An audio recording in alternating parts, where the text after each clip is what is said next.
Hello dear student, कैसे हैं सब ठीक ठाक है। चलिए शुरू करते हैं आज physical world unit and measurement part 1.3। Part 1.2 जितना पढ़ाया था सब पढ़ लिए होगा। देखिए पार्ट 1.2 में पढ़ाया था हमने, ये टॉपिक है नंबर 1 क्या है, प्रिंसिपल ऑफ डायमेंशनल होमोजेनिटी। ये क्या है, मान लीजिए कोई एक रिलेशन है y equal to A plus we T plus C T square, एक रिलेशन है। तो लेफ्ट हैंड साइड का एक ही क्वांटिटी है y और राइट हैंड साइड में क्या है A B T plus C T square. तो ये प्रिंसिपल ऑफ डायमेंशनल होमोजेनिटी ये कहता है जो इसका ईच टर्म, इसका डायमेंशन और इसका डायमेंशन और इसका डायमेंशन, मतलब क्या सी टी स्क्वायर का डायमेंशन, बी टी का डायमेंशन और ए का डायमेंशन जो होगा y का डायमेंशन भी वही होगा। और dimension of left hand side equal to dimension of right hand side. तो स्टेटमेंट में क्या कहा गया, each term of the right hand side, dimension of the each term of the right hand side is equal to the dimension of left hand side. और हम एक बात कहे थे कि अगर इसका डायमेंशन अलग होगा तो हम लोग इसको ऐड नहीं कर सकते, और ऐड भी नहीं कर सकते और माइनस भी नहीं कर सकते, जोड़ भी नहीं सकते, तोड़ भी नहीं सकते हम, ठीक है। और क्या पढ़ा था, डायमेंशनल कांस्टेंट है कुछ, जैसे कि 1 2 3 4 5 6 7 ऐसा कुछ कांस्टेंट। पाई ई एक्सपोनेंशियल ई, इसका वैल्यू 2 और 3 का बीच में होता है, 2 पॉइंट समथिंग होता है। Sine cos theta, sine theta cos theta tan theta cot theta और थीटा लॉग, इन सब चीज़ों का डायमेंशन है 1, मतलब ये डायमेंशन लेस है। ये कांस्टेंट है लेकिन ये डायमेंशन लेस ये है। कोई अगर साइन थीटा होता है, साइन थीटा, साइन मान लीजिए थीटा लिख दिया, तो जो भी होगा थीटा का वैल्यू क्या होगा, ये 0 से लेकर n पाई तक होगा, कुछ भी हो सकता है। तो जो भी पुट करेंगे इसका वैल्यू क्या आएगा, -1 या +1, अदरवाइज क्या होगा, इसका बीच में आएगा कोई -1 +1 से बीच में। तो एक वैल्यू है, तो ये कौन सा वैल्यू है, ये वाला वैल्यू आएगा प्लस माइनस करके, तो इसका डायमेंशन 1 हो गया। और जो बताते हैं एंगल, एंगल क्या है, आर्क थीटा इक्वल टू लिख सकते हैं आर्क अपन लेंथ रेडियस। तो आर्क का डायमेंशन क्या है, लेंथ का डायमेंशन,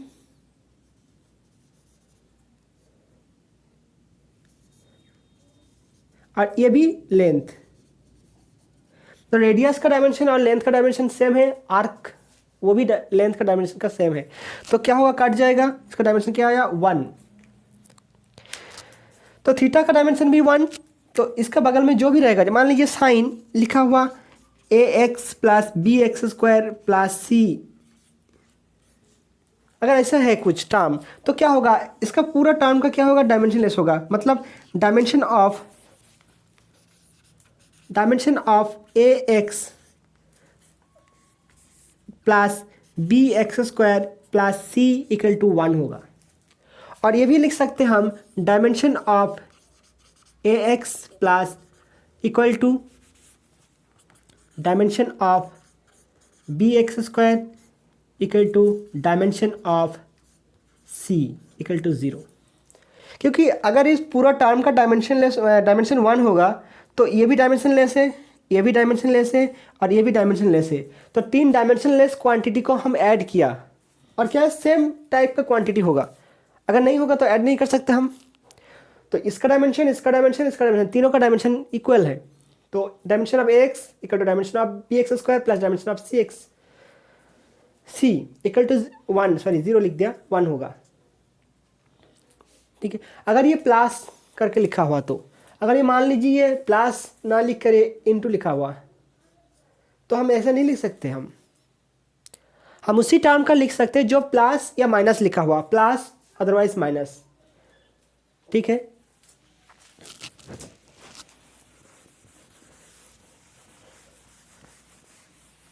मान लीजिए ऐसा कुछ टर्म है जो f equal to 6 pi eta R V, यहाँ क्या है, एक कांस्टेंट है, एक क्वांटिटी है एक क्वांटिटी का रिप्रेजेंट करता है और v एक क्वांटिटी का रिप्रेजेंट करता है। तो हम यहाँ नहीं लिख सकते dimension of eta equal to dimension of r equal to dimension of v, ये हम नहीं लिख सकते क्योंकि ये मल्टीप्लाइड है। ये अगर ऐड है, प्लस है और माइनस है तभी हम लिख सकते हैं। अगर मान लीजिए इसके साथ ये लिखा हुआ +1 लिखा हुआ तो क्या कहेंगे, इसका डायमेंशन और इसका डायमेंशन और इसका डायमेंशन सेम है। सेम मतलब क्या, इसका डायमेंशन भी 1 होगा, इसका डायमेंशन भी 1 होगा। अगर ऐसे लिखा होता तो। और यूज ऑफ डायमेंशनल होमोजेनिटी, यहाँ क्या क्या यूज़ है इसका।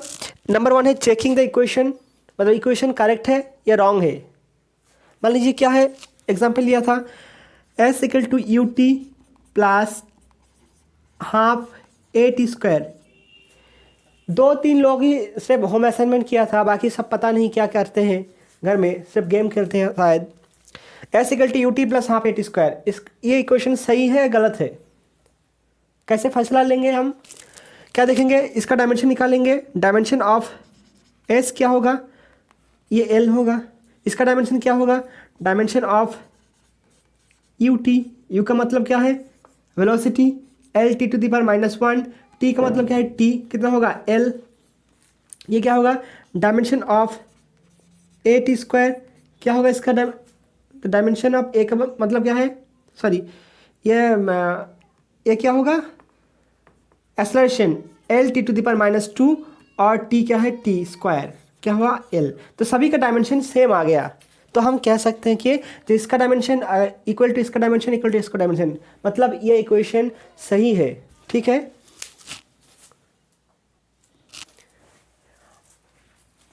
और बी क्या है, finding the dimensional formula of a constant.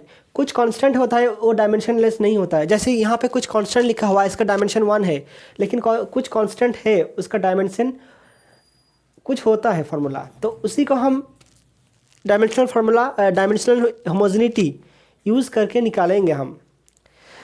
तो एग्जांपल क्या लिया था पहला, number 1 x equal to A T A plus B T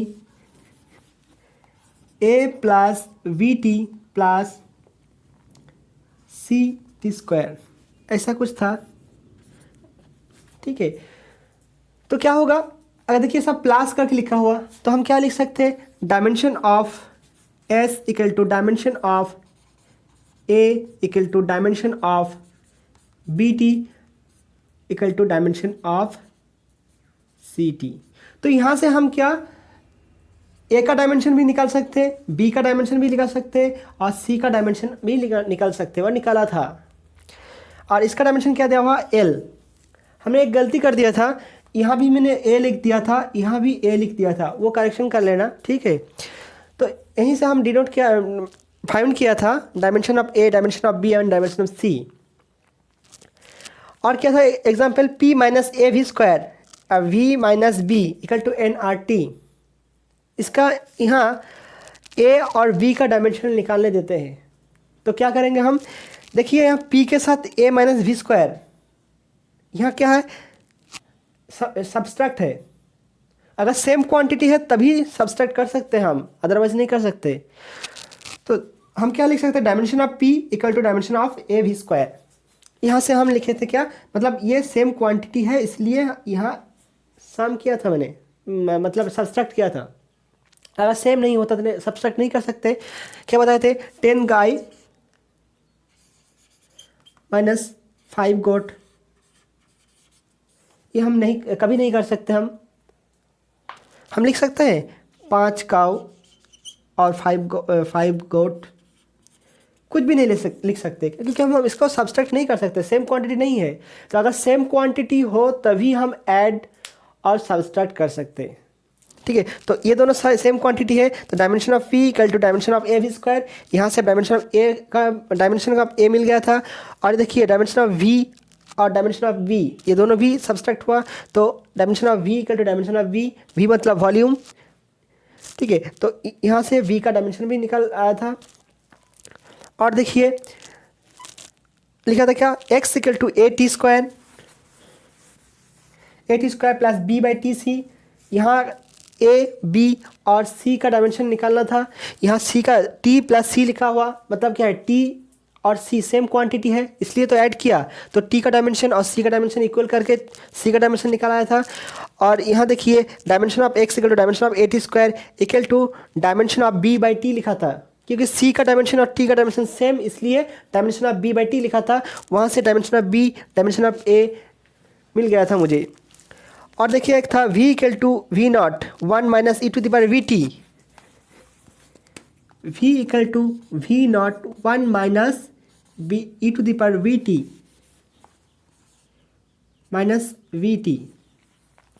पहले बता चुका था हम e का डायमेंशन क्या हुआ 1, मतलब ये डायमेंशनलेस क्वांटिटी है, वो छोड़ दीजिए। देखिए 1 से ये सब्सट्रैक्ट हुआ तो इसका ये कोई न्यूमेरिकल वैल्यू 1 2 3 या 0.1 0.2 0.3 0.5 ऐसा कुछ आएगा तभी तो 1 के साथ हम सब्सट्रैक्ट कर सकते, अदरवाइज नहीं कर सकते हम। ठीक है, तो ये पूरा टर्म क्या है डायमेंशनलेस है, क्योंकि 1 से ये माइनस किया गया। बचा क्या है, सिर्फ v बचा है, तो ये पूरा टर्म डायमेंशनलेस हो गया, तो बचा ये। तो dimension of v equal to dimension of v not. और उसके बाद देखिए कौन सा टर्म था 1 minus E to the power minus V T, और क्या बताया था, इसको छोड़ दीजिए, ये वाला ये क्या है e तक डायमेंशनलेस क्वांटिटी है, तो इसका पावर जो होगा ये भी डायमेंशनलेस होना ही होगा। मान लीजिए 2 टू द पावर 5, इसको 5 ना लिख के हम x लिख दिया, x का वैल्यू कितना होगा 1 2 3 ऐसा कुछ होगा, 1 minus 2 to the power x, तो इसका वैल्यू 1 2 3 4 5 ऐसा कुछ होगा, तभी हम 1 माइनस 2 टू द पावर 2 मतलब 1 माइनस 4 इक्वल टू माइनस 3 ये हम लिख सकते। तो ये पूरा क्वांटिटी क्या है e का पावर जो भी होगा, लेकिन ये है तो एक्सपोनेंशियल का पावर है, तो एक्सपोनेंशियल क्या है ये डायमेंशनलेस है। अगर ये डायमेंशनलेस है तो B T to the power E to the power minus B T E to the minus B T, अगर इसको भी डायमेंशनलेस होना है, अगर नहीं होगा तो ये कोई न्यूमेरिकल वैल्यू नहीं आएगा। अगर न्यूमेरिकल वैल्यू नहीं आएगा तो इसका वैल्यू क्या बताया था, मान लीजिए 2.3 इसका वैल्यू है, तो इसका पावर कुछ भी आना चाहिए, जो भी होगा ये एक न्यूमेरिकल वैल्यू होना है, न्यूमेरिकल वैल्यू। अगर न्यूमेरिकल वैल्यू है तो डायमेंशन क्या है 1 है, तो dimension of B T equal to 1 और dimension of b equal to 1 by T, that's equal to t inverse minus 1। हम ये रिपीट कर रहे हैं, कुछ लोगों का प्रॉब्लम हो रहा है इसलिए रिपीट कर रहा हूँ, ठीक है। और देखिए एक था y equal to a sine 2 pi by lambda we T minus X plus minus X हो गए। पहले तो ये साइन है, तो साइन का इसमें ब्रैकेट में जितना भी जो भी रहेगा इसका वैल्यू क्या होना चाहिए, कुछ डिग्री 0 से n पाई तक होना चाहिए, ठीक है। अगर 0 से n पाई नहीं होता तो इसका कोई वैल्यू निकल के आएगा। देखिए तो कैलकुलेटर में अगर है आपके पास, मोबाइल का भी कैलकुलेटर है, साइन का मतलब कुछ वैल्यू ना रख के और दूसरा कुछ चीज़ रखिए x y z रखिए, कोई वैल्यू निकल के नहीं आएगा। तो इससे इसको कोई वैल्यू आना चाहिए, तो अगर इसका कोई वैल्यू है तो इसका वैल्यू कितना आएगा 0 माइनस 1 0 प्लस 1, इसका बीच में ही आएगा। तो पूरा टर्म क्या हुआ डायमेंशनलेस, तो इसका वैल्यू हमेशा -1 से +1 के बीच में आएगा, तो ये इसका डायमेंशन का डायमेंशन इक्वल टू 1। बचा क्या है y इक्वल टू a, तो y का डायमेंशन और a का डायमेंशन सेम है। उसके बाद इसका अंदर आएंगे, अंदर क्या है sine 2 pi by lambda minus into we T minus 2 pi by lambda into X, मैंने मल्टीप्लाई कर दिया। तो देखिए ये किसका बराबर है डिग्री का, इसका वैल्यू कितना होगा 1 degree 2 degree 3 degree 10 degree pi 180 degree 360 degree कुछ भी हो सकता है, लेकिन वो थीटा है ना, ये क्या है, डायमेंशनलेस है, तो इसका भी डायमेंशन 1 होगा, तो इसका डायमेंशन 1। तो क्या लिख सकता हम, dimension of 2 pi by lambda into we t equal to dimension of 2 pi by lambda into x equal to 1। और ये 2 पाई क्या है, एक कांस्टेंट है, तो इसको आउट कर देते हैं हम, आउट कर दिया 1 बाय लैम्डा, इसको भी आउट कर देते हैं हम 1 बाय लैम्डा। तो dimension of 1 by lambda we t equal to dimension of 1 by lambda x.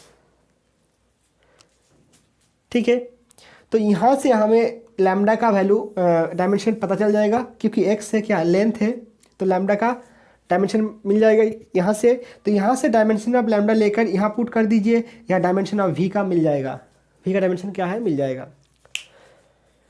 ठीक है, और जिसको समझ में नहीं आया वो दोबारा क्लास को देख लीजिए। ठीक है, और एक चीज़ याद रखना, क्योंकि जो डायमेंशनल होमोजेनिटी है, जैसे x equal to A plus we T plus C T square, यहाँ हम यूज़ कर रहे हैं क्या, dimension of x equal to dimension of a equal to dimension of B T equal to dimension of C T square. ऐसे जो लिख रहे हैं ना इक्वल करके, अगर इस यहाँ मल्टीप्लाई होता तो हम नहीं लिख सकते, ये सिर्फ ये प्लस या माइनस के लिए एप्लीकेबल है। ठीक है,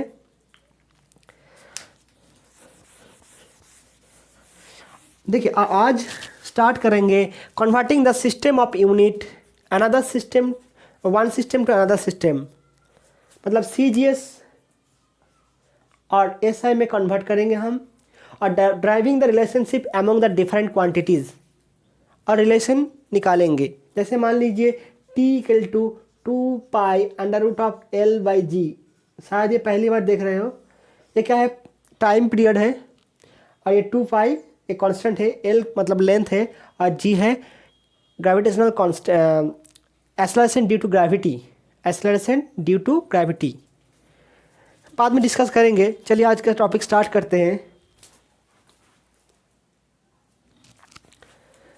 देखिए कोई एक फिजिकल क्वांटिटी ले लीजिए, कौन सा, मान लीजिए 10 मीटर।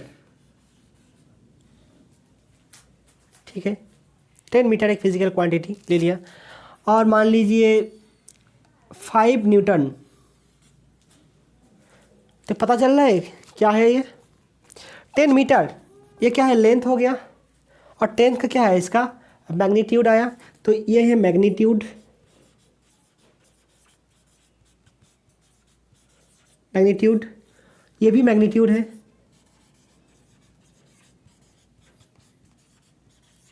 ट्यूड, और बात आया इसका एम का और एन का। एम क्या है, मीटर, ये क्या है, लेंथ है। इसका यूनिट देखकर पता चल रहा है क्या, ये लेंथ है। कोई भी हो सकता है, ये हाइट भी हो सकता है, और कुछ भी कोई भी हो सकता है, लेकिन अल्टीमेट है क्या, ये लेंथ है। तो ये लेंथ, और ये क्या है, फोर्स। इसका डायमेंशन क्या होगा, एल, इसका डायमेंशन क्या होगा, M L T to the power -2। तो जो क्वांटिटी है, ये क्वांटिटी कौन सा टाइप का है, वो हम क्या करेंगे, डायमेंशन से एक्सप्रेस करेंगे।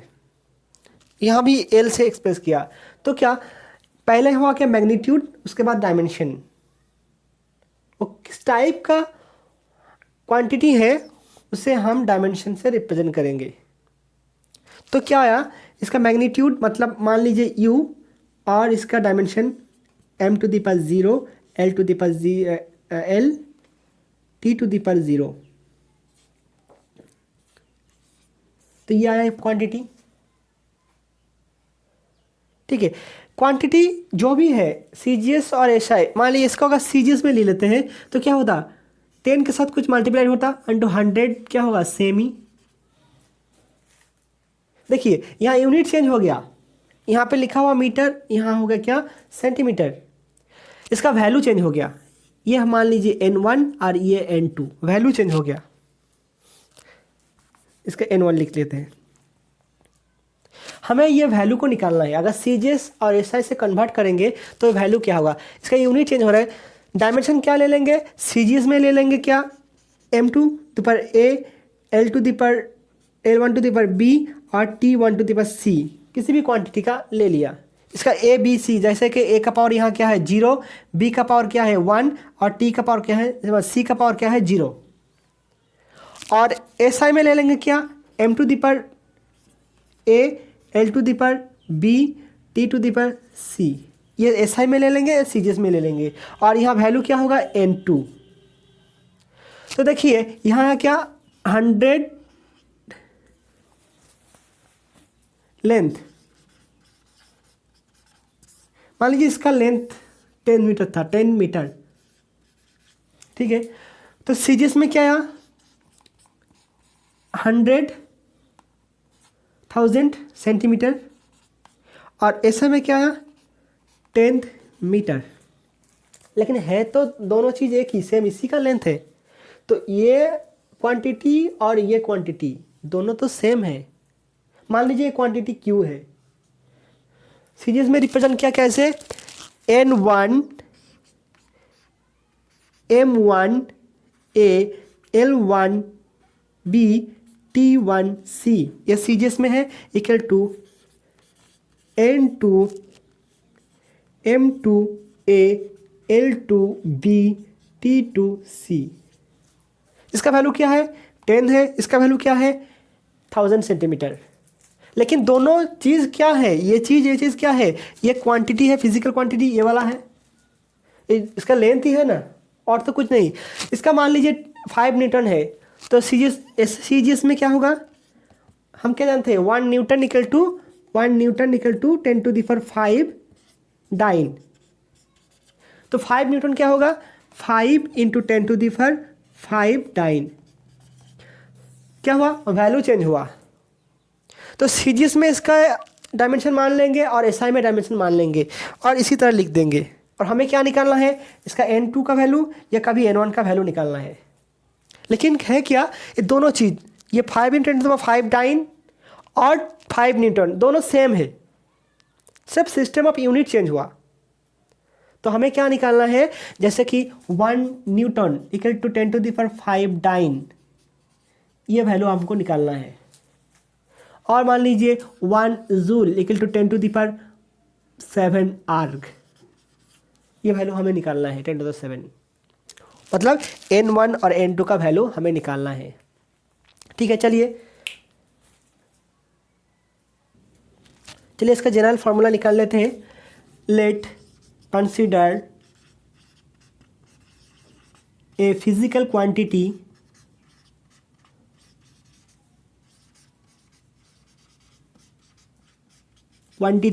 Q and its dimensional formula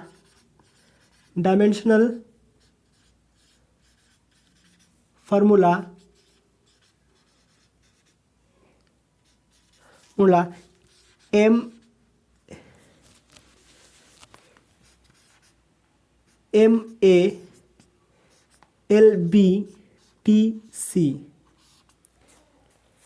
ठीक है, magnitude, so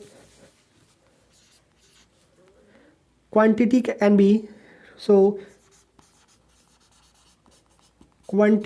be represented by its magnitude and dimension। तो यहाँ मान लेते हैं, let in CGS, let value magnitude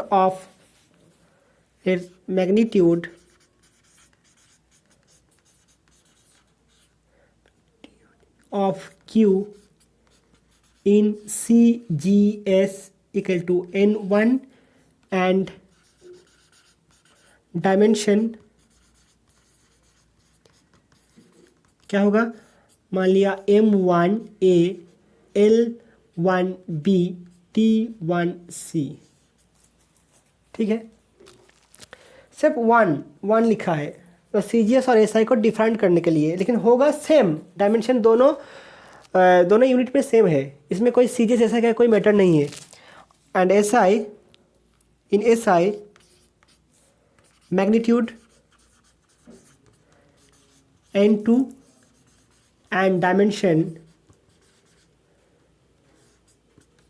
dimension equal to M2 L2 T2 ABC। ठीक है, कोई दिक्कत है? किसी कोई दिक्कत है तो बताइए कमेंट में।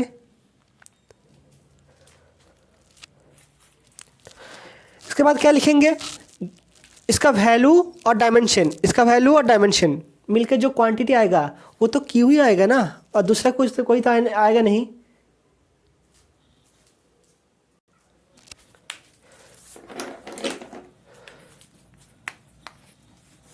यहाँ लिखेंगे as the quantity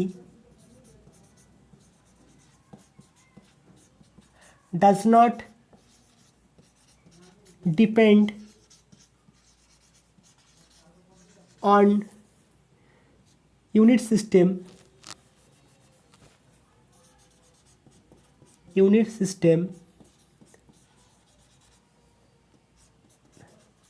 that is why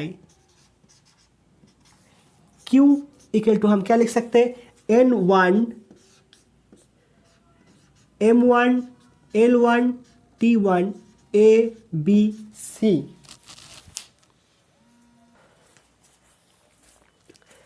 equal to N2 into M2 L2 T2 ABC।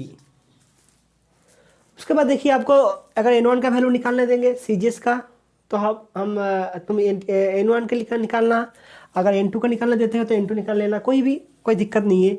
तो क्या होगा? N1, जब N1 का निकालेंगे क्या आएगा? यहाँ देखिए M2 by M1 power A, L2 by L1 power B, और T2 by T1 power C। तो देखिए, अगर N1 का वैल्यू निकालने देते हैं तो नीचे क्या आता है? 1 वाला। अगर N2 का वैल्यू निकालने देंगे तो क्या होगा? M1 by M2 A, L1 by L2 B, T1 by T2 C। ठीक है, नोट कर लेना। इसके बाद एग्जाम्पल देखेंगे हम।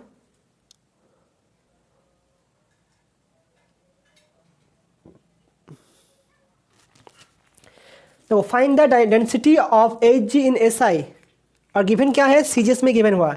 हम लोग क्या माने थे? CGS में क्या? N1 और M1 L1 T1, और SI में क्या लिखे थे हम? M2 L2 T2।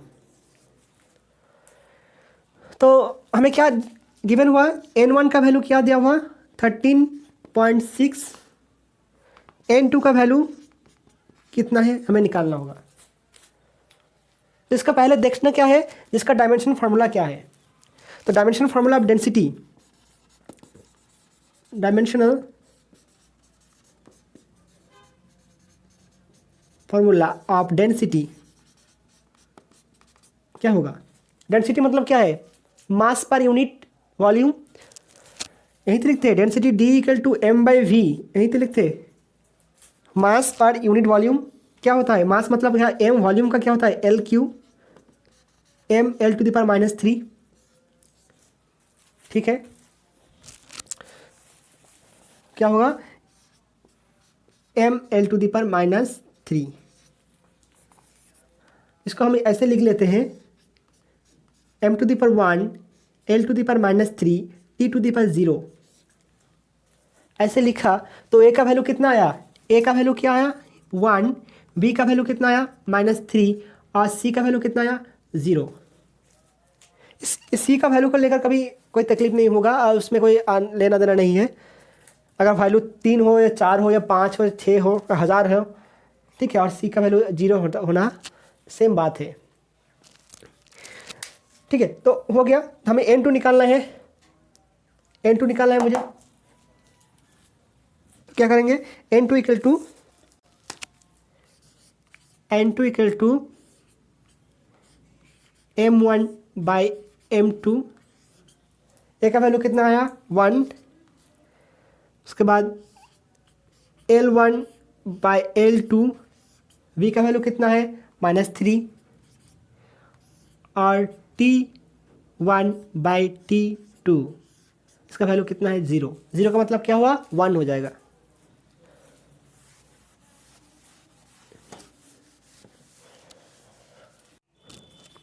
ठीक है, यहाँ करेक्शन कर लेना, यहाँ n2 होगा, यहाँ n1 होगा, भूल गया था मैं लिखने। ठीक है, इसके बाद देखिए m1 n2 equal to n1 का वैल्यू कितना दिया हुआ 13.6, ठीक है, इंटू m1 क्या है CGS में है, इसमें लिखेंगे 1 ग्राम और यहाँ लिखेंगे 1 kg। इसका पावर कितना है 1 और ये 1 सेंटीमीटर, L का 1 सेंटीमीटर, L2 ऐसा में है 1 मीटर, ये क्या है -3 और इसका 1 हो गया क्योंकि इसका पावर 0 है। तो 13.6 इक्वल टू क्या लिखते हैं into 1 gram divide by 1000 gram into 1 centimetre 100 centimetre, 1 metre equal to 100 centimetre -3। ठीक है, -3 का मतलब क्या है 13.6 इंटू 1/1000 इंटू ये क्या ऊपर हो जाएगा 10⁻100⁻³ हो जाएगा। -3 का मतलब ये उलट जाएगा। ठीक है, तो क्या होगा 13.6 इंटू 1000 होगा आंसर। मतलब n2 का वैल्यू आया 13 या ऐसे लिख देते kg/m³। यहाँ क्या था ग्राम पर सेमी क्यूब, आया क्या kg/m³। हमेशा kg और मीटर को मतलब SI को सीरियस में लिखना यहाँ पे। ठीक है, नोट कर लीजिए। और एक एग्जांपल देख लेते हैं हम।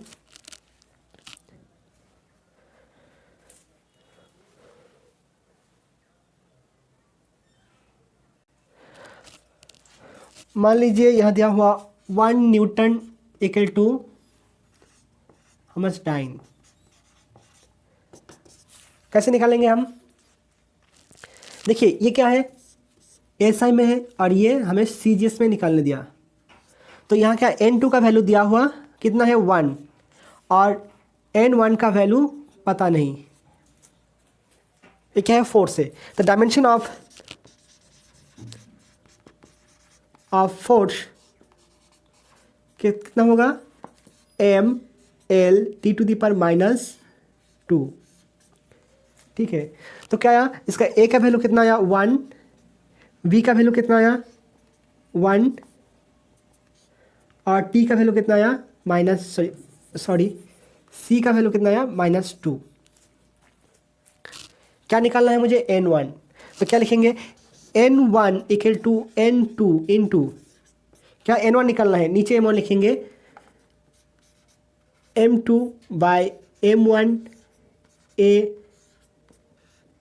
L1 L2 by L1 b T2 by T1 c।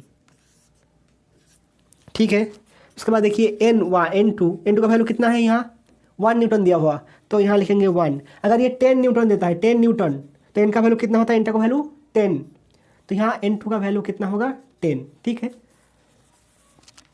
तो ये 1 लिख दिया इंटू m2 कितना है 1 kg बाई 1 ग्राम, ए का वैल्यू कितना है 1, L2 1 मीटर बाई L1 क्या है 1 सेंटीमीटर और यहाँ क्या टी का क्या है 1 सेकेंड का टाइम क्या होता है सीजीएस में, एसआई में और एपीएस में सेकेंड ही होता है।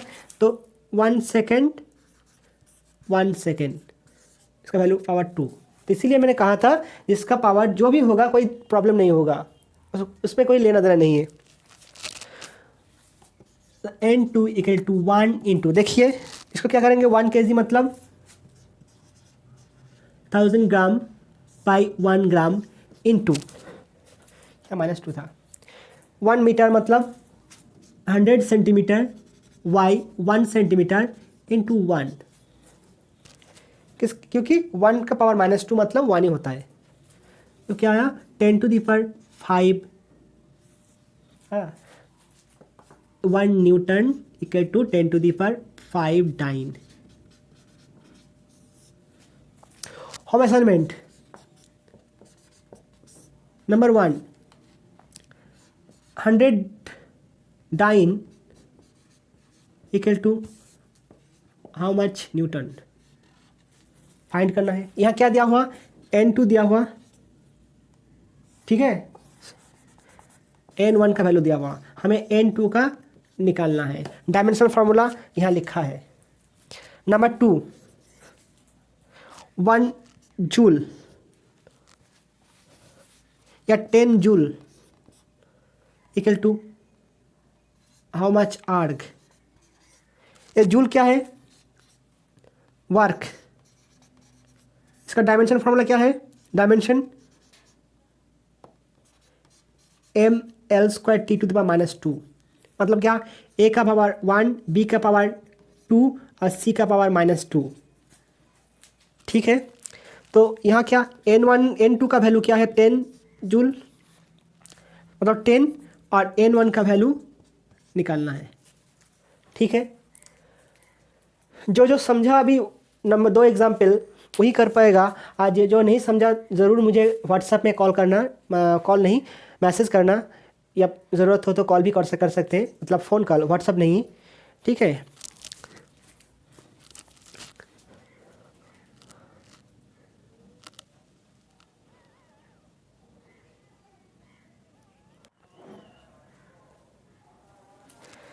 देखिए driving the relationship among the different quantities, इसके बाद ये पढ़ेंगे 4 नंबर जो था डी ऑप्शन। पहले लिखा था कि T इक्वल टू 2π√L/g। ये देख के बहुत सारे को ये लग रहा है जी ये कहाँ से आ गया, कहाँ से टपक पड़ा है, और ये काची है, खाते ही है पीते हैं, ठीक है, लेकिन ये खाते नहीं पीते भी नहीं, ड्राइव करते हैं यहाँ पे। तो इसको ड्राइव करने के लिए हमें जानना पड़ेगा जी ये T क्या है, ठीक है, और इसके साथ ये डिपेंड पर कौन सा क्वांटिटी डिपेंड करता है। जैसे मान लीजिए मैंने बोल दिया जे derive the formula of centripetal force, तो जनरली जो एकदम इनिशियल में है वो नहीं कर पाएंगे, क्योंकि जब तक हम नहीं बता देंगे जी ये किसका मतलब किस चीज़ में डिपेंड करता है, ठीक है, मतलब किस किस क्वांटिटी का ऊपर डिपेंड करते हैं। तो देखिए ये क्या कहलाता है टाइम पीरियड क्या होता है। मान लीजिए कोई एक पार्टिकल या बॉडी एक सर्कल में मूव कर रहा है, तो यहाँ से स्टार्ट किया, यहाँ से फिर वही पॉइंट यहाँ आने से जितना टाइम लगेगा उसे कहलाता है टाइम पीरियड, और इसको कैपिटल T से डिनोट करते हैं। और ऐसा भी हो सकता है, मान लीजिए एक पेंडुलम ले लिया, पेंडुलम क्या होता है, एक धागा ले लिया, धागा ये क्या होगा, धागा मासलेस स्ट्रिंग, और ये बॉब है एक, इसका मास है m, ठीक है, और इसको थोड़ा दूर ले जाकर छोड़ दिया, तो क्या होगा ये इस तरह मोशन करेगा, ठीक है। तो ये पार्टिकल, ये बॉडी यहाँ से स्टार्ट करके यहाँ आया, फिर यहाँ से यहाँ लौट गया, तो इतना आने और जाने में जितना टाइम लगेगा वही कहलाता है टाइम पीरियड, ठीक है। यहाँ से आया यहाँ तक और फिर लौट गया उसी पॉइंट में, तो ये हो गया टाइम पीरियड। और ये क्या है, एल क्या है, इसका लेंथ एल, और जी क्या है, ग्रेविटी ड्यू टू एक्सेलरेशन, मतलब नीचे जो कि हमेशा एक्ट करता है, इसका वैल्यू क्या है, जी का वैल्यू 9.8 मीटर पर सेकंड स्क्वायर। और 980 सेमी पर सेकेंड स्क्वायर। ठीक है, तो हमें ये रिलेशन निकालना है। तो इसका पहले ड्रॉबैक है, हम इसका 2 पाई का वैल्यू नहीं निकाल सकते, मतलब प्रिंसिपल ऑफ होमोजेनिटी यूज़ करके।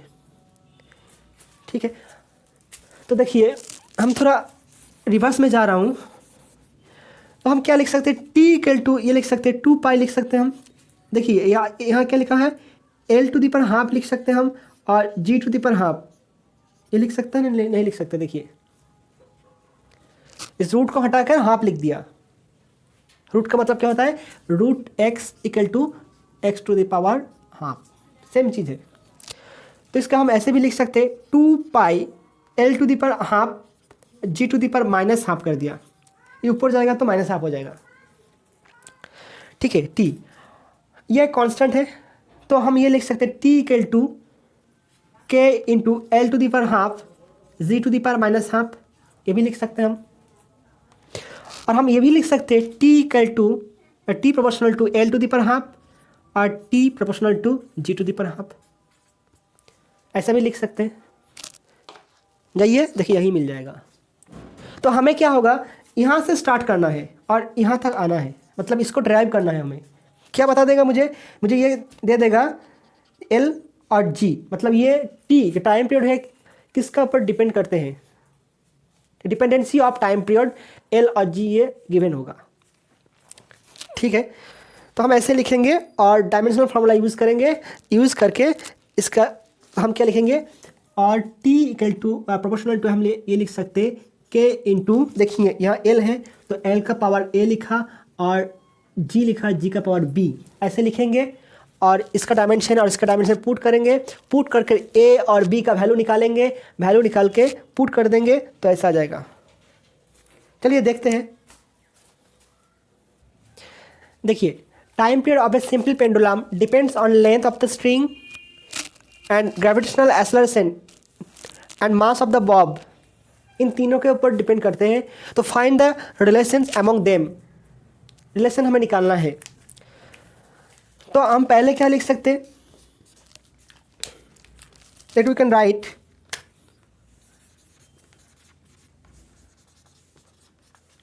ये डिपेंड करते हैं, मतलब ये क्या होगा, मान लीजिए एफ के साथ एल डिपेंड है, तो क्या हो सकता है, एफ प्रोपोर्शनल टू एल हो सकता है, एल टू द पावर ए।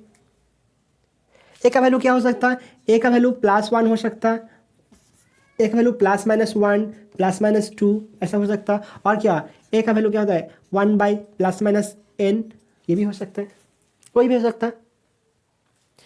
तो क्या होगा, वी कैन राइट, क्या लिख सकते हैं, time period t proportional to l to the power x, l का ऊपर डिपेंड करते हैं, और टी प्रोपोर्शनल टू क्या g to the power y, और t proportional to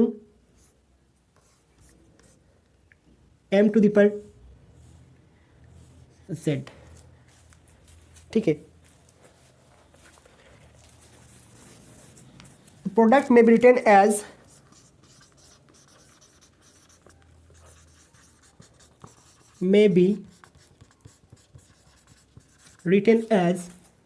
T equal to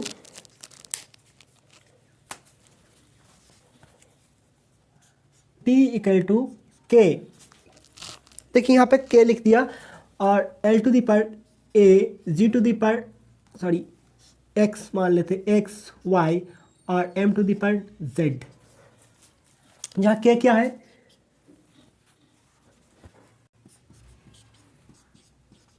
proportional constant. ठीक है, इसका डायमेंशन क्या है, dimensionless, and x y और जेड क्या है, एक्सपोनेंट।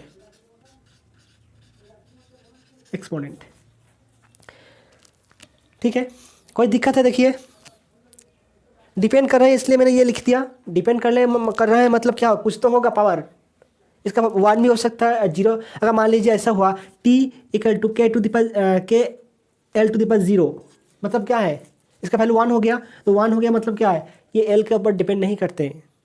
देखिए बाद में क्या लास्ट में आएगा कोई एक टर्म, बाय कंसिडरिंग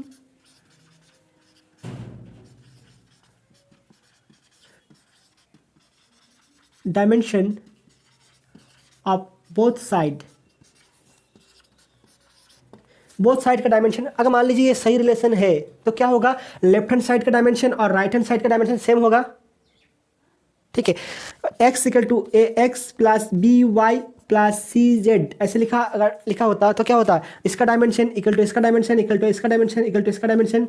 लेकिन यहाँ क्या दिया हुआ, प्रोडक्ट दिया हुआ, ये मल्टीप्लाई है, ये मल्टीप्लाई है, तो मल्टीप्लाई है तो क्या है, इसका पूरा का टर्म का डायमेंशन और इसका डायमेंशन सेम होगा। ठीक है, यहाँ ऐसा नहीं लिख सकते dimension of A x equal to dimension of b y equal to dimension of C x, ऐसा नहीं लिख सकते। तो यहाँ क्या लिखेंगे, डायमेंशन ऑफ टी क्या होगा, कैपिटल टी। ठीक है, इसको कैसे लिखेंगे, m to the power 0 l to the power 0 t to the power 1। क्या होगा, टाइम पीरियड मतलब क्या, डायमेंशन t होगा। ठीक है, और देखिए k का डायमेंशन क्या होगा, 1, डायमेंशन लेस छोड़ देते हैं। l मतलब क्या है, लेंथ बताया हमने, length of the string, length मतलब क्या है, वही l का पावर x। उसके बाद क्या है, g क्या है, एक्सेलरेशन है, एक्सेलरेशन मतलब क्या है, l t to the power -2 l t to the power -2 y। और ये यहाँ क्या लिखा, m क्या है, मास मतलब capital m to the power z। ठीक है, इसको कैसे लिखेंगे, देखिए m का पावर z, l का पावर क्या है, l का पावर x, और यहाँ क्या है y, तो x प्लस वाई, यहाँ से x आएगा और यहाँ देखिए l to the power y, तो क्या होगा, l का पावर x प्लस वाई या t का पावर -2y। चेक कीजिए सही से।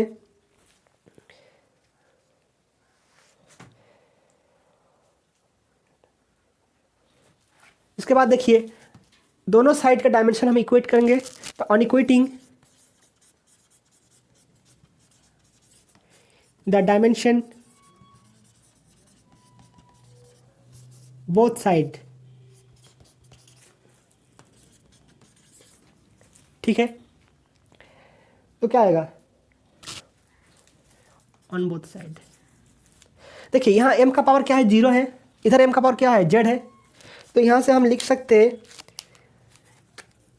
m का पावर 0 m का पावर z, मतलब क्या है, 0 equal to z equal to 0 हो गया। उसके बाद देखिए यहाँ क्या है, l का पावर क्या है, 0, यहाँ का क्या है, x प्लस वाई, तो x प्लस वाई इक्वल टू 0 हो गया।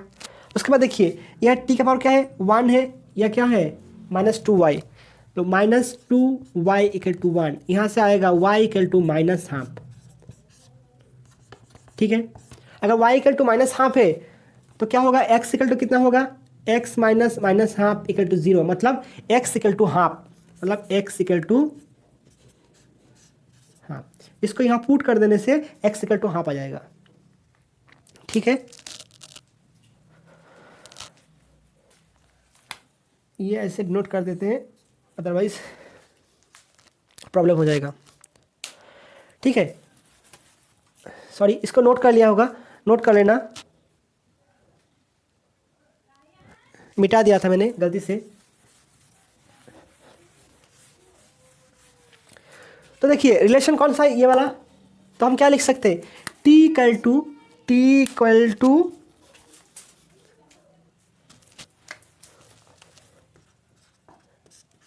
इक्वल टू के l का पावर x का वैल्यू कितना आया, हाफ, और क्या आया, g का पावर y का वैल्यू कितना आया, -हाफ, और क्या m का पावर z का वैल्यू कितना आया, 0 आया, मतलब क्या है, ये it does not depend on m। किसी कंपोनेंट का एक्सपोनेंट का वैल्यू अगर 0 आया तो जिसका कंपोनेंट मतलब एक्सपोनेंट 0 आएगा उसके ऊपर डिपेंड नहीं करेगा। तो क्या है, time period does not depend upon, time period does not depend on m मतलब मास ऑफ बॉब। ठीक है, तो क्या आया, p इक्वल टू, देखिए k, इसको क्या लिख सकते हैं, √ओवर ऑफ L/g ऐसे लिख सकते हैं, और k का वैल्यू कितना होगा, द वैल्यू ऑफ के इक्वल टू 2 पाई। ठीक है, ये वैल्यू जो है ये हम नहीं निकाल सकते। We can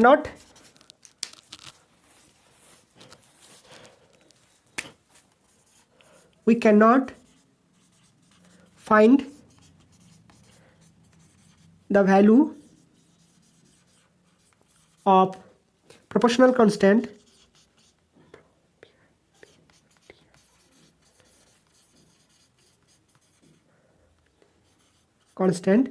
using principle of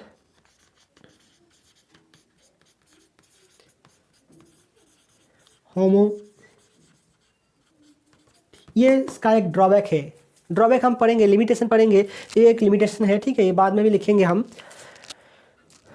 तो कोई भी रिलेशन अगर निकालना देता है तो के का वैल्यू कितना है, अगर के का वैल्यू आप अब नहीं लिखेंगे तो भी कोई प्रॉब्लम नहीं होगा। ठीक है, अगर पता होगा तो लिख देना के का वैल्यू क्या है 2 पाई, और रिलेशन क्या है t equal to 2 pi under root of L by जी।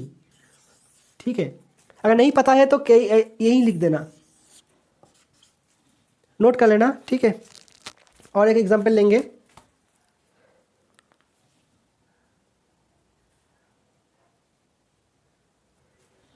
और देखिए the centripetal, let the centripetal force. Centripetal force क्या होता है, मान लीजिए कोई एक चीज़ इस सर्कुलर पाथ में मोशन मतलब मूव कर रहे हैं, तो क्या होता है हमेशा इसका सेंटर टुवर्ड्स द सेंटर एक फोर्स अप्लाई होता है, उसको क्या रहता है सेंट्रीपिटल फोर्स।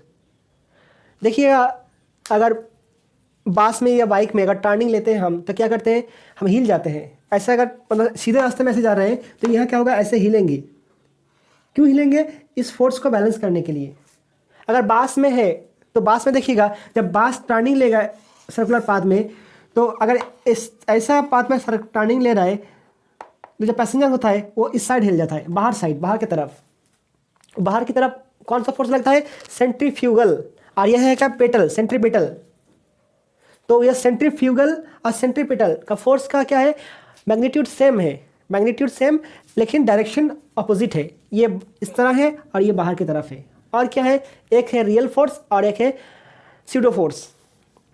ठीक है, तो हमें ये सब चीज़ जानने की ज़रूरत नहीं है, सिर्फ मुझे देखना है कि किसका ऊपर डिपेंड करते हैं और इसका डायमेंशन क्या है, बस इतना पता है तो बस हो जाएगा। तो प्रोडक्ट में भी रिटर्न एज कैसे लिखेंगे हम, प्रोडक्ट में भी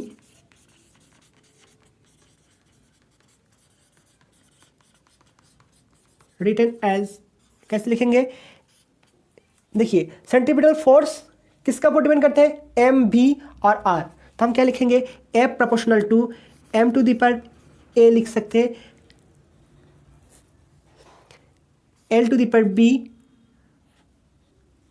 सॉरी एम भी, और v to the power v, भी के पावर बी, और यहाँ क्या आर, आर के पावर सी। यहाँ ए बी सी ले सकते हैं और एक्स वाई जेड कोई भी यूज़ कर सकते हैं, अब कोई दिक्कत नहीं है। तो हम क्या लिखेंगे, F equal to k into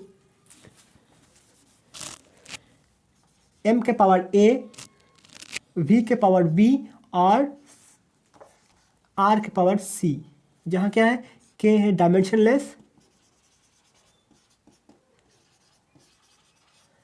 proportional constant,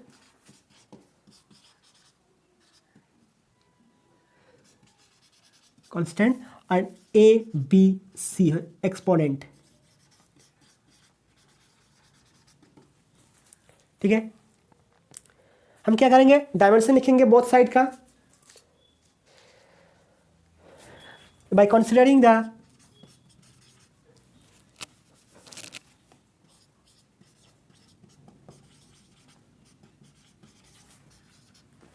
the dimension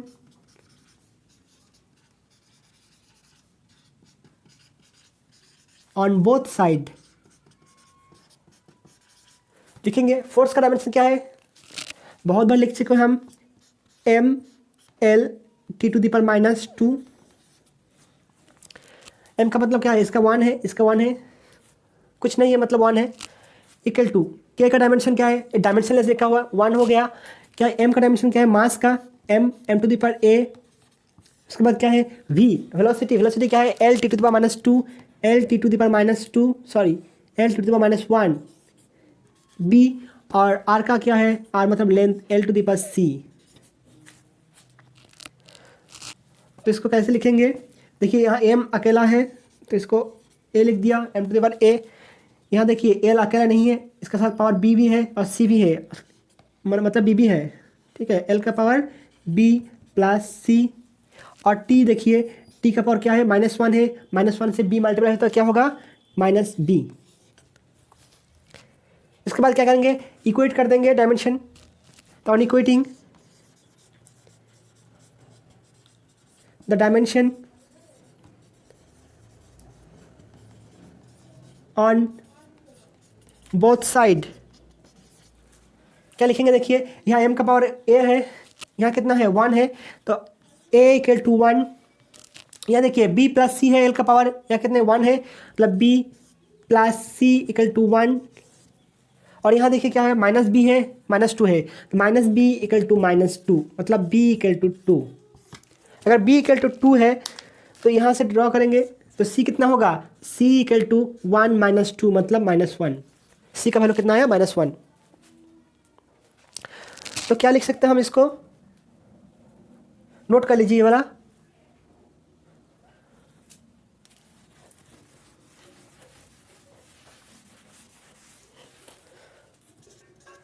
क्या लिख सकते हैं, f equal to k, m का पावर कितना आया, a का मतलब क्या है 1, उसके बाद v का पावर कितना आया, b का पावर 2 mv², और r का पावर कितना आया, -1, c का वैल्यू कितना आया, -1, तो क्या आया mv²/r। यहाँ क्या k, यहाँ value of k equal to 1, अर्थात f इक्वल टू mv²/r। ये है सेंट्रीफ्यूगल फोर्स का डायमेंशन। अगर ऐसा भी दे देगा, मान लीजिए यहाँ बता दिया, यहाँ v के जगह बता दिया omega, instead of v is given is omega. Omega मतलब क्या होता है, 2π/t। इसका डायमेंशन क्या होगा, t inverse, dimension of omega equal to t inverse,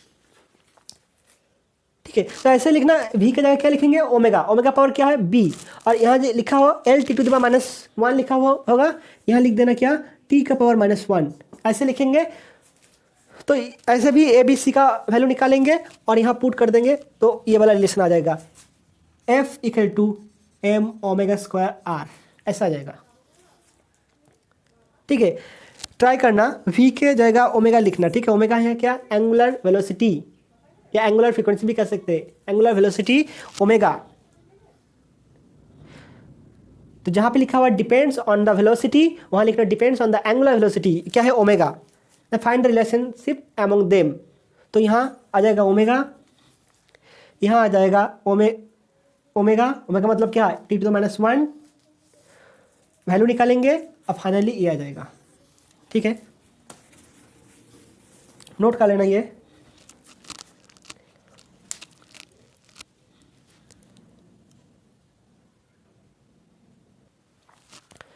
देखिए, resistive force due to viscosity, resistive force due to viscosity F depends on the radius of body R, velocity V and coefficient of viscosity eta, इसका कहते हैं eta। Find the relationship among them। तो देखिए F का dimension क्या है, मैं dimension लिख देता हूँ। F का dimension ml² t to the power -2। यहाँ वेलोसिटी का डायमेंशन पता होगा, कोएफिशिएंट ऑफ विस्कोसिटी ईटा का डायमेंशन क्या है, ml to the power -1 t to the power -1, ये लिख दिया, ठीक है। इसके बाद कर लेना क्या होगा, f इक्वल टू k, ऐसे लिखना, क्या है इसका r का पावर क्या है a, उसके बाद v के पावर b और ईटा का पावर c। k का वैल्यू कितना आएगा 6π, इसका वैल्यू कितना होगा 6π। इसके बाद ये रिलेशन ट्राई करना, ठीक है, और जिसको आएगा वो व्हाट्सएप में भेज देना, चेक कर लेंगे। और यहाँ देखिए, यहाँ भी एक ड्रॉबैक है।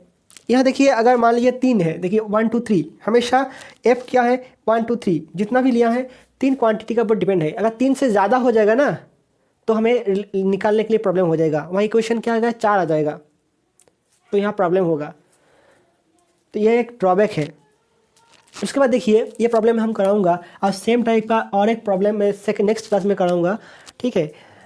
जिसके if the fundamental quantities R F, force, length and time. Force, length and time मतलब हम लोग जानते थे क्या, एल, एम एंड टी, ये है फंडामेंटल क्वांटिटी, ठीक है। ये मास का, ये लेंथ का, ये टाइम का, हम इसे भूल जाओ। इस क्वेश्चन में इसको भूल जाओ। क्या बताया, फंडामेंटल क्वांटिटी फोर्स है, लेंथ है और टाइम है। तो find the dimension of mass. Mass का डायमेंशन क्या है, डायमेंशन क्या होगा, ठीक है। तो देखिए हम लोग क्या जानते हैं, ये 2 तरह कर सकते हैं हम। कैसे, जैसे मास का तो डायमेंशन क्या होगा, m प्रोपोर्शनल टू क्या हो सकता है, f का पावर a, l का पावर b और t का पावर c, ऐसे लिख सकते हैं। ऐसे लिखेंगे तो आ जाएगा आसानी से। उसके बाद क्या, f मतलब फोर्स का डायमेंशन क्या होगा, m l t to the power -2, l का डायमेंशन l होगा और t का डायमेंशन t होगा। ऐसे पुट कर देंगे तो यहाँ m का डायमेंशन निकल के आ जाएगा। ये हम नेक्स्ट प्रॉब्लम में दिखाऊंगा। फिलहाल इसको दूसरे तरीके में करते हैं। क्लास 10 में न्यूटन पढ़े होंगे, कहाँ know that force equal to mass into acceleration. Mass क्या होगा, mass equal to force by acceleration. तो dimension of mass equal to क्या होगा, dimension of force divide by dimension of acceleration. देखिए एक्सेलरेशन का डायमेंशन क्या है, l T to the power -2, मतलब क्या है, लेंथ बाय टी। इसमें कोई प्रॉब्लम नहीं होगा। तो डायमेंशन ऑफ फोर्स क्या है, एफ, और डायमेंशन ऑफ एक्सेलरेशन क्या होगा, l T to the power -2। तो क्या आया, dimension of m equal to f l to the power -1 t to the power +2। यही चीज m equal to k into f to the power a l to the power b T to the power c. ऐसे जो previous जो method किया कराया था ऐसे check कर लेना और देख लेना सेम आया नहीं आया, ठीक है। ये नोट कर लेना और ये असाइनमेंट करना, ठीक है।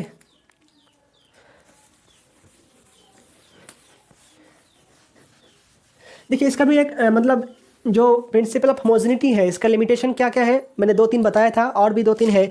मान लीजिए नंबर 1, कुछ क्वांटिटी होता है जिसका डायमेंशन सेम होता है, जैसे कि वर्क क्या होता है, ml² t to the power -2।